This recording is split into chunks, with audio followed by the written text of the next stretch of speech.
Hi, Shabbat Shalom and Chag Urim Sameach. I know this video is going to go out before the first light of Hanukkah and day before Shabbat, but there's a double celebration this weekend. Difficult it is to celebrate during dark times. I think that may be part of the essential meaning of Hanukkah and part of the essential reason that we light the Chanukiah.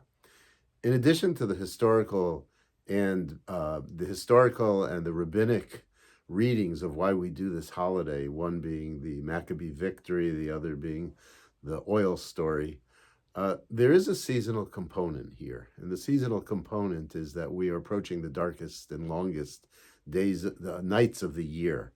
And then that's followed with a transition where the days become a little bit longer and then there's more light. What anthropologists will tell us is that Hanukkah is really a Judaization, as it were, of an ancient Greek festival and then other ancient pagan festivals where nature was celebrated and nature was worshipped. We don't do that. What we do is we look at both the one God and the role that one God plays in our lives, but also we look at human agency, and that is what we've been able to do as a people and how we've been able to survive as a people. The story of Hanukkah and the miracle of Hanukkah couldn't have happened if there wasn't a Maccabee family. It could not have happened if there wasn't a willingness for us to survive in the face of great odds. These are times where we do need hope, and Hanukkah helps bring that hope. But also I think we all have to look towards those places where there's hope for a future. The war will end, and Israel will once again figure out a way to be secure. And there will have to be other ways that we move ahead with our neighbors. But for the meantime, what we need to do is to hope and pray, and also to put our attention on projects and people that matter. With that in mind, I will tell you that Dr. Rabbi Daniel Hartman is going to be here. Daniel is the president of the Shalom Hartman Institute. It's one of the great places of contemporary Jewish thought in the world.